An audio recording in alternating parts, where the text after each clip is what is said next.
दिक्कालाद्यनवश्चिन्नानन्तचिन्मात्रमूर्तये स्वानुभूत्येकमानाय नमः शान्ताय तेजसे बीजस्यान्तरिवाङ्कुरो जगदिदं प्राक्निर्विकल्पं पुनः मायाकल्पितदेशकालकलना वैचित्र्यचित्रीकृतम् मायावीव विजृम्भयत्यपि महायोगी वयस्वेच्छया तस्मै श्रीगुरुमूर्तये नम इदं श्रीदक्षिणामूर्तये बीजस्य अंतर्यव अंकुरः जगत् इदं प्राक् निर्विकल्पं पुनः माया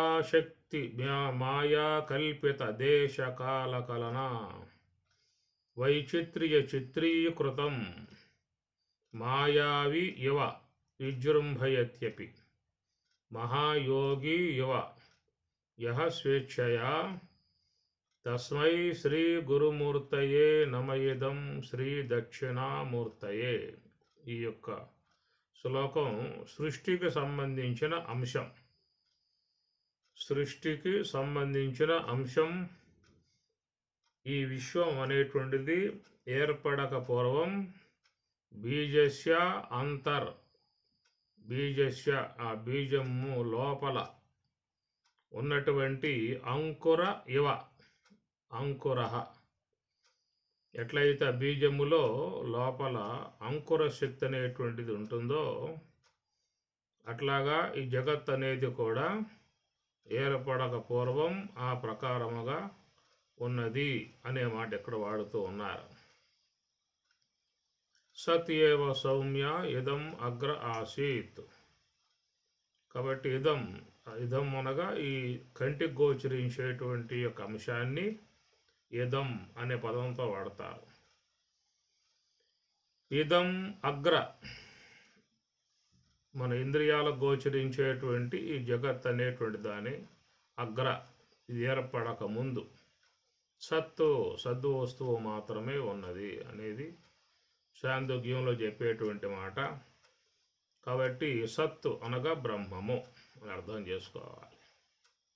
సత్ అనే పదం వాడుతున్నప్పుడు అది బ్రహ్మముగా మనం గ్రహించాల్సి ఉంటుంది. మయా తతం యదం సర్వం జగత్తు అవ్యక్తమూర్తిన అనే మాటలు కూడా ఇక్కడ దీనికి అన్వయం అవుతాయి.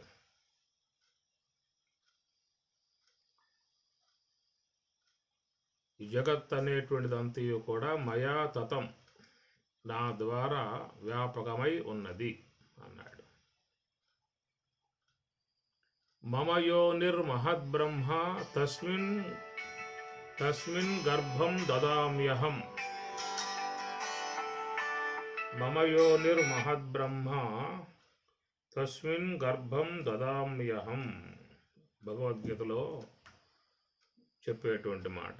మమ యోని, మమ నా యొక్క సంబంధమైనటువంటి యోని, జన్మకారకమై ఉన్నటువంటి దాని నుంచి దాని ఏది నేను బీజాన్ని ఉంచుతున్నాను అని చెప్పిన అంటాడు ఓ శ్లోకంలో. అది అక్కడ శబల బ్రహ్మ అనే అంశం మనం గ్రహించాల్సి ఉంటుంది. మమ అనే మాట శబల బ్రహ్మాత్మిక ఈశ్వరుడు. శుద్ధ బ్రహ్మం అనేది అది క్రియారహితం, దాని ఏంది ఎలాంటి విధానం లేదు. శుద్ధ బ్రహ్మం అనేది ఏమి కూడా చేసే విధానం కాదు. ఏ వ్యవహారం చేసినప్పటికీ కూడా శబల బ్రహ్మము ఈశ్వరుడు. శబల బ్రహ్మము అంటే అక్కడ ఈశ్వరునికి అన్వయం అవుతుంది, జీవునికి అన్వయం అవుతుంది. జీవుడు ఈశ్వరుడు ఈ రెండు కలిపి చెప్పినప్పుడు అక్కడ శబల బ్రహ్మ అనేటువంటిది వస్తుంది. ఈశ్వరుని యందు మాయ, జీవుని యందు అవిద్య, ఈ రెండు కలిపి చెబితే అవ్యక్త తత్వము అనే అంశం వస్తుంది. ఇట్లా మనకి ఈ విషయాలు కొంచెం భగవద్గీతలో కూడా 15వ అధ్యాయంలో వస్తాయి. ఊర్ధ్వమూలం అధశాఖం అశ్వత్థం ప్రాహుః అవ్యయం ఛందాంసి యస్య పర్ణాని యస్తం వేద స వేదవితు. ఊర్ధ్వమూలం అన్నారు. ఊర్ధ్వ మూలం, మూలం మూలముగా ఏదున్నది దీనికి అంటే ఊర్ధ్వం అనే పదం వాడారు. ఇక్కడ మహాత్ములు బ్రహ్మము కాడ చెప్పటానికి చాలా ఇబ్బంది పడే పరిస్థితి ఉన్నది. అందువల్ల వాళ్ళు దానికి అనుగుణ్యముగా ఉండే పదాలు సూచాయలుగా వాడుతూ ఉన్నారు. అక్కడేమో చాందోగ్యంలో సత్తు ఏవ సౌమ్య ఇదం అగ్ర ఆసీత్. ఇదం అనగా ఇంద్రియ గోచరమైన జగత్తు పురాక్కు ఏర్పడక ముందే అగ్ర, ఇక్కడ అగ్ర అనే పదం వాడారు. శంకరాచార్యుల వారు ప్రాక్ అనే పదం వాడుతూ ఉన్నాడు. ప్రాక్ అంటే పూర్వం. చాందోగ్యంలో అగ్ర అనే పదం వాడాడు. ఇదం అగ్ర ఆసీత్ అంటే ఇది ఏర్పడక ముందు, పైన. అగ్ర అంటే పై భాగంలో. సత్తు, దాన్ని సత్ అనే పదంతో వాడారు. దాన్నే భగవద్గీతలో ఊర్ధ్వ మూలం అనే పదం వాడారు. ఊర్ధ్వ అనే పదం ప్రాక్కు అంటే పూర్వం, అగ్ర అంటే పైన, ఊర్ధ్వ అంటే అది పైనే, అన్నింటికంటే పైన అని అర్థం. ఊర్ధ్వ, ఊర్ధ్వ భాగం అంటే పై భాగం. ఈ ఊర్ధ్వ అనే పదం బ్రహ్మమునికి అన్వయం అవుతుంది. ఈ ఊర్ధ్వ అనే పదం మరొక చాట కూడా వస్తుంది. పరమాత్మ గీతలో మరొక శ్లోకంలో వాడతాడు. ఎక్కడ వాడతాడు ఊర్ధ్వ అని? మయ్యేవ మన ఆదత్స్వ మయి బుద్ధిం నివేశయ నివశిష్యసి మయ్యేవ అత ఊర్ధ్వం. అక్కడ వాడాడు. అత ఊర్ధ్వం న సంశయ. అనగా మనస్సుని నాయందు ప్రవేశింపజేసిన, ఆ తర్వాత బుద్ధిని నాయందు ప్రవేశింపజేసిన నువ్వు ఎక్కడుంటావు అంటే అత ఊర్ధ్వం, పైన ఉంటావు అన్నాడు. పైన ఉండటం ఏంటి? దాన్ని బ్రహ్మముగా అర్థం చేసుకోవాలంతే. అత ఊర్ధ్వం న సంశయ. అత అటు పెంబట, ఊర్ధ్వం అనగా బ్రహ్మమునందు ఉంటావు అర్థం. ఇక్కడ ఊర్ధ్వమూలం అనే పదం వాడాడు. కాబట్టి ఊర్ధ్వ అనే పదం బ్రహ్మమునకు మాత్రమే అన్వయం అవుతుంది. ఊర్ధ్వమూలం అధశాఖం, అక్కడి నుంచి ఈ శాఖలు అనేటువంటివి ఏర్పడ్డాయి. ఆ శాఖలు అన్నప్పుడు అవ్యక్తతత్వము, మహత్తత్వము, అహంకారతత్వము అనేటువంటి ఇవి శాఖలు అనేటువంటివి ఏర్పడ్డాయి. ఈ శాఖల నుండి విశ్వమంతా కూడా విస్తరించింది. ఇది స్వామివారు చక్కగా బాగా అన్వయించి చెప్పుకొచ్చిన విధానము. అది సాంఖ్య విధానములో శుద్ధాత్తు శబలమభూతు శబలాదైవ్యక్త అవ్యక్తాన్ మహతో మహతో అహంకారః అహంకారాత్తు పంచతన్మాత్రాని పంచతన్మాత్రేభ్యో పంచమహాభూతాని పంచమహాభూతేభ్యో అఖిలం జగత్తు. తైత్రీయం మాత్రం మనకి ఏతస్మాదాత్మన ఆకాశ సంభూతః ఆకాశాద్వాయు వాయో అగ్ని అగ్నేః ఆపః అని అభ్యః పృథివ్యాం అని ఇట్లాగా పంచభూతాలు ఆత్మ నుండి ఏర్పడ్డట్లుగా మనకు దాంట్లో వస్తుంది. కానీ సాంఖ్యశాస్త్రాలలో పైనుంచి చెప్పుకొచ్చారు. చాలామంది పంచీకరణ చెప్పే విధానం ఇక్కడి నుంచే చెబుతారు. ఆకాశం నుంచే పంచీకరణ విధానాన్ని చాలామంది చెప్పుకొస్తారు. కొద్దిమంది మాత్రమే ఆ పైన ఉన్నటువంటి అహంకార తత్వము, మహత్తత్వము, అవ్యక్త తత్వము అనేటువంటి వాట్ల విషయం కొద్దిమంది మాత్రం మనకి చెప్పే విధానం ఉంటుంది. ఎందుకంటే తైత్రీయంలో ఆత్మ నుండి ఆకాశం, ఆకాశం నుంచి వాయువు, వాయువు నుండి అగ్ని అనేది ఈ క్రమం చెప్పటం కారణముగా ఆకాశం నుంచే చాలామంది పంచీకరణ అనేది చెప్పుకొస్తూ ఉంటారు. ఈ సాంఖ్యంలో చెప్పిన శుద్ధ బ్రహ్మం, శబల బ్రహ్మం, అవ్యక్తతత్వం, మహత్తత్వం, అహంకారతత్వం అనబడేటువంటి ఆ క్రమం భగవద్గీతలో కూడా స్వామి చెప్పాడు. మహాభూతాన్యహంకారో బుద్ధిరవ్యక్తమేవ చ ఇంద్రియాని దశైకంచ పంచ చ ఇంద్రియగోచరాః ఇచ్ఛాద్వేషం సుఖం దుఃఖం సంఘాతశ్చేతనాధృతి ఏతత్ క్షేత్రం అనేది 20 తత్వాలతో చేరి ఉన్నటువంటి అంశములు దాంట్లో చెప్పుకొస్తారు. అంతకుముందు వచ్చినటువంటి శ్లోకంలో భూమి ఆపః అనలః వాయుః ఖం మనః బుద్ధిః ఏవచ అహంకార ఇతీయం మే భిన్న ప్రకృతి అష్టద. మే అనే పదం శబల బ్రహ్మమునకు అన్వయమవుతుంది. శబల బ్రహ్మ అన్నప్పుడు ఆ కింద చెప్తే ఏమో వస్తాయి? అవ్యక్తతత్వము, మహత్తత్వము, అహంకారతత్వము అనే మూడింటిని మనః బుద్ధి ఏవచ అహంకార అని బెస్ట్లో చెప్పాడు అక్కడ అంశాలు. ఇప్పుడు భూమి ఆపః అనలః వాయుః ఖం అంతటి పంచభూతాలు వచ్చాయి. ఆ పైన మనః బుద్ధి ఏవచ అహంకార అనేది మళ్ళా బెష్టి రూపకంగా కొనసాగాయి. దాన్ని లక్ష్మణార్యులు చక్కటి అన్వయం చేసుకొస్తూ ఇటు వెష్టి సమిష్టి రెండు కూడా వారు మనకు విషయాలు అందించారు. అనగా శుద్ధ బ్రహ్మము, ఊర్ధ్వం అని చెప్పేటువంటి శుద్ధ బ్రహ్మం, సత్తు అనే పదంతో చెప్పేటువంటి ఆ శుద్ధ బ్రహ్మము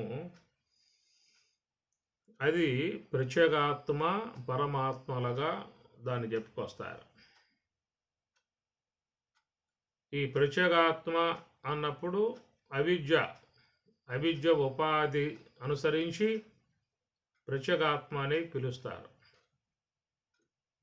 మాయ ఉపాధి అనుసరించి పరమాత్మ అని పిలుస్తారు. కాబట్టి బ్రహ్మమే, ఆ బ్రహ్మమునే ప్రత్యేగాత్మ అని పరమాత్మ అని ఎందుకన్నామంటే మాయ ఉపాధి అనుసరించి పరమాత్మ, అవిద్య ఉపాధి అనుసరించి ప్రత్యేగాత్మ అని వాడతారు. అయితే మాయ అవిద్య రెండు కూడా ఉపహితమై ఉంటే ప్రత్యేగాత్మ పరమాత్మ, ఆత్మ పరమాత్మ. ఆ రెండు క్రియ వ్యవహార విధానానికి వచ్చినప్పుడు సృష్టి స్థితి లయములు అనే వ్యవహారం అనుసరించి ఆ మాయా అవిద్యలు విశేషణ రూపం దాలుస్తాయి. కనుక మాయా విద్యల విశేషణాన్ని అనుసరించి జీవుడు ఈశ్వరుడు, ఈ జీవుడు ఈశ్వరుడు ఇద్దరూ కూడా కలిపి చెబితే శబల బ్రహ్మము అని అర్థం. మాయా అవిద్య రెండు కలిపి చెబితే అవ్యక్త తత్వం. అవ్యక్త తత్వం అనేది ప్రత్యేకంగా ఉన్న విధానం కాదు. అది మాయా అవిద్య రెండింటి యొక్క సమ్మేళనాన్ని బట్టి అవ్యక్త తత్వం అంటారు. అందువల్ల మనకు భగవద్గీత 8వ అధ్యాయంలో కూడా అవ్యక్త తత్వమునే ఎక్కువగా వాడతారు. అవ్యక్తాత్ వ్యక్తయ సర్వాః ప్రభవంతి అహహ ఆగమే రాత్రి ఆగమే ప్రలీయంతే తత్రైవావ్యక్త సంజ్ఞకే తత్ర అవ్యక్త సంజ్ఞకే. అది అక్కడ మరి బీజం అని అనుకున్నప్పుడు అవ్యక్త తత్వమే బీజం. బీజస్య అంతర్ ఇవ అంకురః. కాబట్టి ఇక్కడ బీజం అనేది ఏం చెప్పాలి అంటే అవ్యక్త తత్వం. అవ్యక్త తత్వముతో మిళితమై ఉన్న శబల బ్రహ్మ. ఆయన ఏమంటున్నాడు? మమ యోని మహద్బ్రహ్మ అన్నాడు. అవ్యక్త తత్వం బీజమాత్రమైతే ఆ శబల బ్రహ్మము అవ్యక్త తత్వముతో చేరి ఉన్న శబల బ్రహ్మము మమ యోని అనగా అంకుర శక్తి అనే అంశము మహత్తత్వం అన్నాడు. మమ యోనిర్ మహద్బ్రహ్మ. ఇక్కడ మహద్బ్రహ్మ అనే పదం వాడాడు. మహత్తత్వానికి మహద్బ్రహ్మ అన్నాడు. ఆ మహద్బ్రహ్మమునందు నేను గర్భమును ఉంచుతున్నాను అన్నాడు. మమ యోనిర్ మహద్బ్రహ్మ తస్మిన్ గర్భం దదామి. తస్మిన్ దానియందు గర్భమును దదామి ఉంచుతున్నాను, ప్రసాదిస్తున్నాను. ఈ మహత్తత్వమునందు మరి అంకుర శక్తిగా వెలువడ్డటువంటిది, ఆ అంకుర శక్తికి వెలువడ్డటువంటిది అహంకార తత్వం. దానికి స్వామివారు ఏమన్నారు? ఈ అహంకార తత్వం 3 విధములుగా ఉండెను అన్నారు. సాత్విక అహంకారమనియు, రాజసిక అహంకారమనియు, తామసిక అహంకారమనియు అహంకార తత్వము 3 విధములుగా ఉండెను. కాబట్టి మహద్బ్రహ్మమునందు మహత్తత్వమునందు అంకురం అనేది వెలువడగా, ఆ అంకురం వెలువడ్డప్పుడు అది అహంకార తత్వం యొక్క రూపం పొందినప్పుడు అది 3 శాఖలుగా విభజింపబడింది. సాత్విక అహంకారమనియు, రాజసిక అహంకారమనియు, తామసిక అహంకారమనియు 3 శాఖలుగా విడబడింది. ఈ త్రిగుణాత్మిక అహంకార తత్వముల నుండి ఏర్పడ్డటువంటివి పంచతన్మాత్రలు అన్నారు. ఈ అహంకార త్రిగుణాత్మిక అహంకార తత్వముల నుండి ఏర్పడ్డటువంటివి తన్మాత్రలు అంటే సూక్ష్మభూతాలు. తన్మాత్రలు అంటే సూక్ష్మభూతాలు. అవి శబ్ద, స్పర్శ, రూప, రస, గంధ అనబడేటువంటివి ఏర్పడ్డాయి. ఈ తన్మాత్రలు, ఈ సూక్ష్మభూతములే ఇటు ఈ స్థూల ప్రపంచానికి, సూక్ష్మ ప్రపంచానికి కారణమవుతాయి. ఇవి స్థూల ప్రపంచానికి, సూక్ష్మ ప్రపంచానికి కారణమవుతున్నాయి. ఈ తన్మాత్రలు, ఈ శబ్దస్పర్శ తన్మాత్రలలోని తామసిక అంశముతో ఏర్పడేటువంటివే పంచభూతాలు. ఆకాశము, వాయు, అగ్ని, జలము, పృథివీ అనేటువంటివి తామసిక అంశముతో ఏర్పడే విధానం కాగా, ఆ తన్మాత్రల యందలి సాత్విక రాజసికాంశములతో ఏర్పడేటువంటిది సూక్ష్మభూతములు, సూక్ష్మ అంశములు. అనగా సూక్ష్మ శరీరములు అంటాం కదా. ఈ సూక్ష్మ శరీరములు అనబడేటువంటివన్నీ కూడా ఈ తన్మాత్రలలోని సాత్విక రాజసిక అంశములతో అవి ఏర్పడ్డాయి. ఈ తన్మాత్రల యందలి తామసిక అంశము చేత ఈ పంచభూతములు అనబడేటువంటివి ఈ స్థూల ప్రపంచం, స్థూల దేహ 20 తత్వాలతో చేరి ఉన్న స్థూల దేహ ప్రపంచం ఇక్కడ ఏర్పడింది. కాబట్టి లోకంలో ఎవరైనా వ్యవహారం చేసుకోవాలంటే తన్మాత్రల యందలి తామసికాంశముచే ఏర్పడ్డటువంటి స్థూల ప్రపంచముగు 20 తత్వాలతో చేరి ఉన్న స్థూల దేహము, అట్లనే తన్మాత్రల యందలి సాత్విక రాజసిక అంశములతో ఏర్పడ్డటువంటి ఇంద్రియాత్మిక సూక్ష్మ ఆ ప్రపంచము, ఇంద్రియాత్మిక ప్రపంచము, గోళకాత్మిక ప్రపంచము, ఈ రెండే ఈ జీవకోటి యందు వ్యవహారం కలిగి ఉన్నాయి. గుణ ప్రవృద్ధ విషయ ప్రవాళాహ, అందువల్ల గుణ ప్రవృద్ధ అన్నాడు. గుణముల ద్వారానే ప్రవృద్ధ అనేటువంటిది ఏర్పడ్డాయి. కార్యకారణ కర్తృత్వే హేతు ప్రకృతి ఉచ్యతే, పురుష సుఖదుఃఖానాం భోక్తృత్వే హేతు ఉచ్యతే. కార్యకారణ కర్తృత్వే, ఈ కార్యకారణాత్మికముగా ఉన్నటువంటివన్నీ కూడా ప్రకృతి. ఆ ప్రకృతిలో చేరి ఉన్నటువంటి జీవుడు సుఖ దుఃఖములు పొందుతూ ఉన్నాడు. కార్యకారణ కర్తృత్వే హేతు ప్రకృతి ఉచ్యతే, పురుష సుఖ దుఃఖానాం భోక్తృత్వే. కాబట్టి వీడు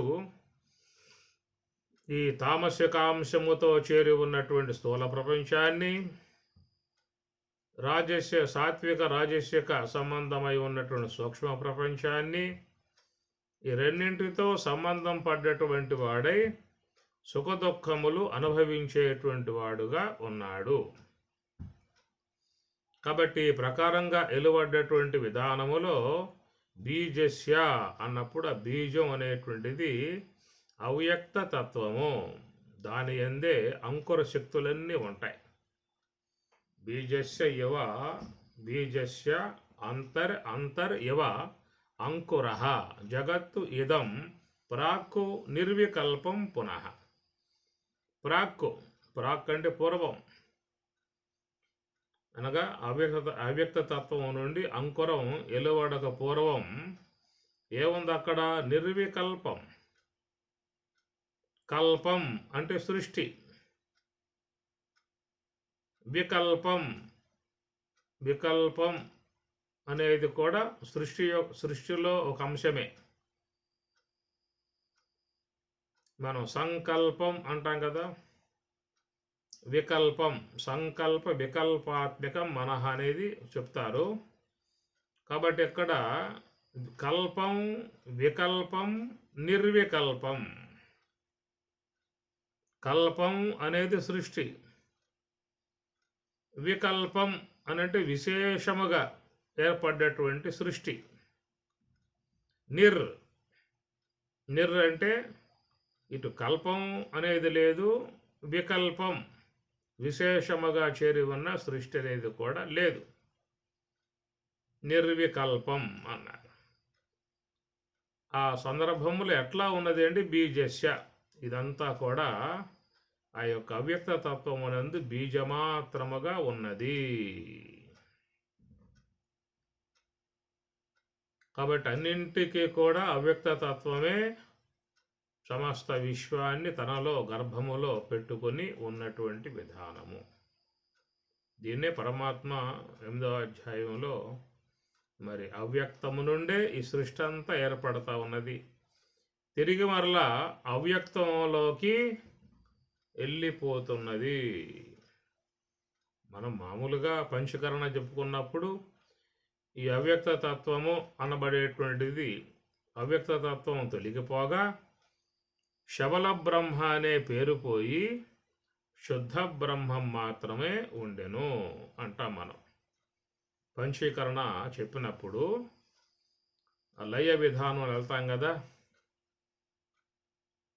పృథివీకి జలమునకు వియోగమయ్యను, పృథివీ చిన్న పరకభాగం పృథివీ తీసుకొనగా గుహేంద్రియము రస విషయము ఆనంద విషయముతో కూడా జలమునందు లయమయ్యను అంటాం.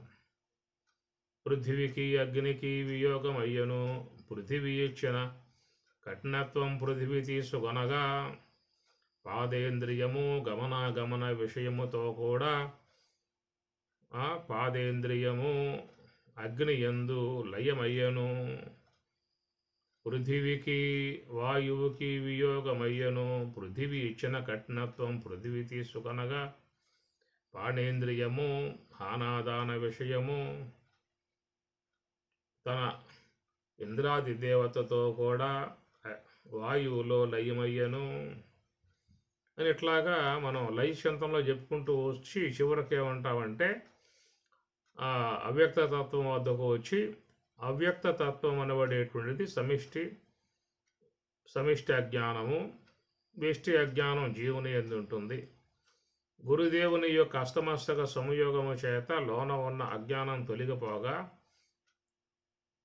జీవుడనే పేరు పోయి శుద్ధ బ్రహ్మమే ఉండెను. అటనే అవ్యక్త తత్వం తొలగిపోగా శబల బ్రహ్మ అనే పేరు పోయి శుద్ధ బ్రహ్మము ఉండెను అని ఎట్లాగా మనం వాడుతూ ఉంటాం. కానీ ఈ విషయంలో వ్యష్టి వరకే చెప్పుకోవాలి, సమిష్టి అంశాన్ని చెప్పే అవకాశాలు లేవు. అనగా అజ్ఞానము అనేటువంటిది తొలగిపోయినప్పుడు జీవునిలో ఉన్నటువంటి యొక్క అవిద్య వరకు మాత్రమే చెప్పుకోవాలి. గురుదేవుని యొక్క అష్టమస్తక సంయోగము చేత ఉపదేశమును గావించినప్పుడు అనాదిగా ఉన్నటువంటి యొక్క మూలా విజయకు అజ్ఞానం జ్ఞానాగ్ని ద్వారా స్వరూప జ్ఞానము ద్వారా తొలగింపబడగా తనలో ఉన్నటువంటి జీవత్వం తొలగిపోయి బ్రహ్మత్వమే ఉండెను అనే విషయం వ్యష్టి వరకు మాత్రమే చెప్పాలి తప్ప సమిష్టి యొక్క అంశములో చెప్పే అవకాశము లేదు. అంటే మనం వ్యవహారం కోసంగా అర్థం కావటానికి, శ్రోతలకు అర్థం కావటానికి, అడున్నటువంటి భక్తులకు అర్థం కావటానికి ఆ మాటలు వాడటం అవుతుంది.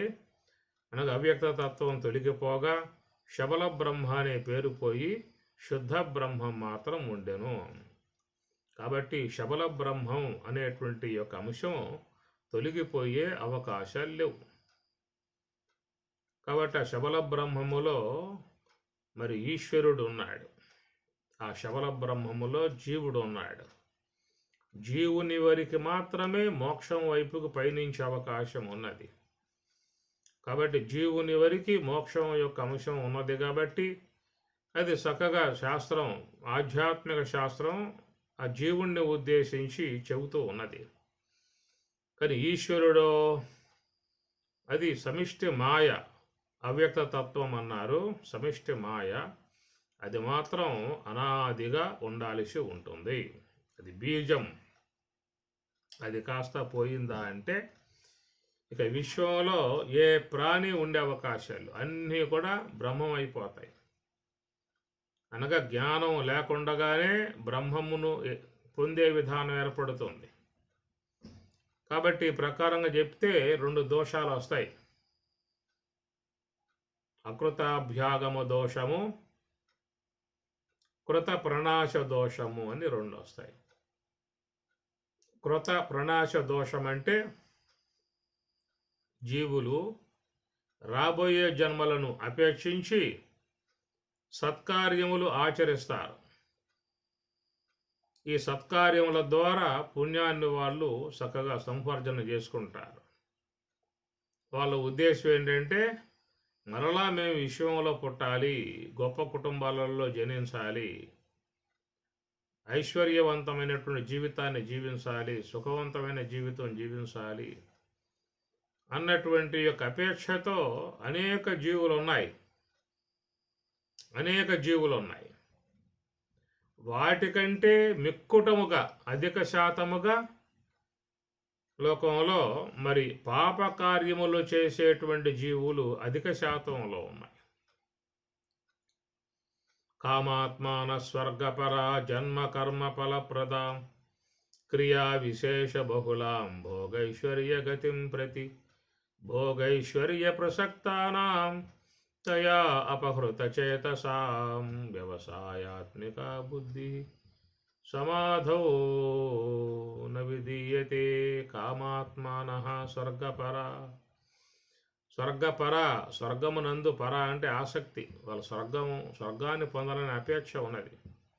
జన్మ కర్మ ఫలప్రదాం, మళ్ళా జన్మలు రావాలి, ఉత్తమ శరీరాలు పొందాలి, ఉత్తమ భోగాలు పొందాలి అన్న విధానములు క్రియా విశేష బహుళాం భోగైశ్వర్య గతిం ప్రతి, భోగములు ఐశ్వర్యములను అపేక్షించి వాళ్ళు క్రియా విశేష బహుళాం అనేకమైనటువంటి కర్మలు ఆచరిస్తూ ఉన్నారు. ఇట్లా ఆలయాలలో అభిషేకాలు కానీ, వ్రతాలు కానీ, దాన ధర్మాలు కానీ ఎన్నింటినో వాళ్ళు ఆచరిస్తూ ఉన్నారు. కాబట్టి మమ్మల్ని పుణ్యం కాపాడుతుంది. ఈ పుణ్య విశేషముతో చక్కటి జీవితాలు పొందుతాము, చక్కటి లోకాలను చేరుకుంటాము అన్నటువంటి అపేక్షతో లోకంలో ఎంతోమంది సత్కార్యములు ఆచరించి పుణ్యాలను సంపాదించుకుంటూ ఉన్నారు. అయితే మిగతా జీవులు ఏం చేస్తూ ఉన్నాయి? ఈ మోహాలకు గురై, రాగద్వేషాలకు గురై, అసూయలకు గురై, అత్యాశలకు గురై, మోఘకర్మాణ మోఘజ్ఞాన విచేతస రాక్షసీం మోఘాశ మోఘకర్మాణ మోఘజ్ఞాన విచేతస రాక్షసీం ఆసురీం చైవ ప్రకృతిం మోహినీం శ్రుతాః. రాక్షస సంబంధము, మోహ సంబంధము, ఆసురీ సంబంధమైన ప్రకృతులకు లోనై వాళ్ళు అత్యాశలకు గురై మరి ఎన్నో కార్యాలు చేస్తూ ఉన్నారు, పాప కార్యాలు చేస్తూ ఉన్నారు, యథేచ్ఛగా చేస్తూ ఉన్నారు. వాళ్ళకు ముఖ్యంగా అవిశ్వాసం అనేది ఉంటుంది. ఏవి నమ్మరు, శాస్త్రం అవసరం లేదు, అవన్నీ ఉత్త మాటలు అనేటువంటి వాళ్ళు లోకంలో చాలామంది ఉన్నారు. నసాంపరాయ ప్రతిభాతి బాలం, నసాంపరాయ సాంపరాయత్వం లేదు. ప్రమాద్యంతం విత్తమోహేన మూఢం, విత్తమోహేన విత్తాదుల యందు మోహం గలవారై అనేక దోషకార్యములు ఆచరిస్తూ ఐశ్వర్యాలను ఆర్జించుకుంటూ ఉన్నారు. ఇలాగా చేసేవాళ్ళు లోకంలో కోకొల్లలుగా ఉన్నారు. విశ్వాసముతో పుణ్యకార్యములు, దైవ కార్యములు ఆచరించి పుణ్యాన్ని సంపాదించుకునే విధానంగా ఉన్నవాళ్ళు 20% ఉంటే మిగతా 80% వాళ్ళు మరి యొక్క మోహాలకు గురై, అసూయలకు గురై, ద్వేషాలకు గురై ఈ పాపకార్యములు ఆచరించే వాళ్ళు ఎంతోమంది జీవులు ఉన్నాయన్నమాట. మరి ఈ ప్రకారంగా ఉన్నటువంటి ఈ జీవులు వాళ్ళ కర్మలు ఏవైతే ఉన్నాయో అవి రాబోయే జన్మలలో అనుభోక్తవ్యములై వస్తాయి. పుణ్యములు చేసిన జీవులు పుణ్యమును, పాపములు ఆచరించిన జీవులు పాప సంబంధమై ఉన్నటువంటి జన్మలను పొందాల్సిన విధానం ఉంటుంది. అయితే ఎప్పుడైతే ఈ యొక్క అవ్యక్త తత్వం అంతరించి శబల బ్రహ్మ అనే పేరు పోయి శుద్ధ బ్రహ్మం మాత్రమే ఉన్నది అని చెప్పి అన్నాము అంటే మరి లోకంలో పుణ్యములు చేసి ఉన్న జీవులు పుణ్యములు అనుభవానికి రాకుండా పోతాయి. పాపములు ఆచరించిన జీవులకు తిరిగి మరల ఆ పాపములు అనుభవించాల్సిన పరిస్థితి లేకుండా పోతుంది. అందరూ ఒక్క పెట్టున బ్రహ్మంలోకి వెళ్ళిపోతారు.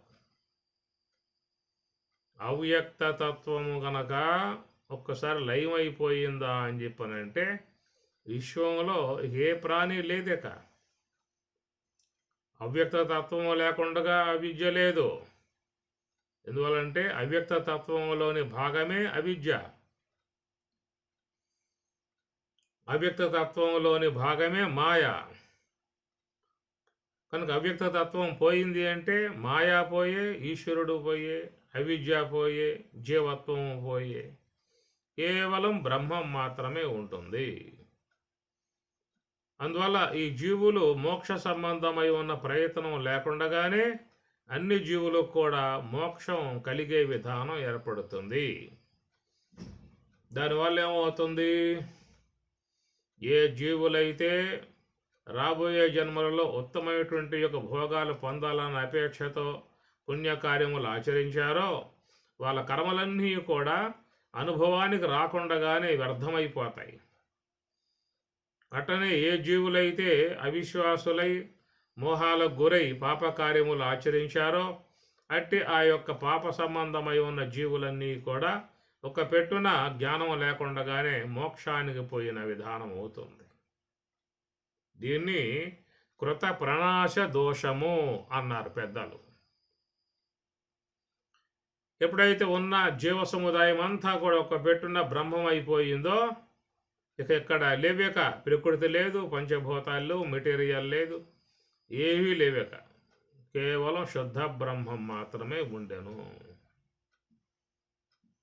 ఒకవేళ మళ్ళా సృష్టి అనేది ఏర్పడాలని చెప్పి అన్నట్లయితే మరి ఆ శుద్ధ బ్రహ్మమే ఆ ఏకోహం బహుశ్యాం ఏకహ అనే ఒక్కడనే బహుశ్యాం అనేక రూపాలుగా అగుదునుగాక అని చెప్పని సంకల్పించాల్సి ఉంటుంది. ఏకోహం బహుశ్యాం అని సంకల్పించుకోవాలి. మళ్ళా ఏకోహం బహుశ్యాం తా ప్రావిశతో అనేక రూపాలుగా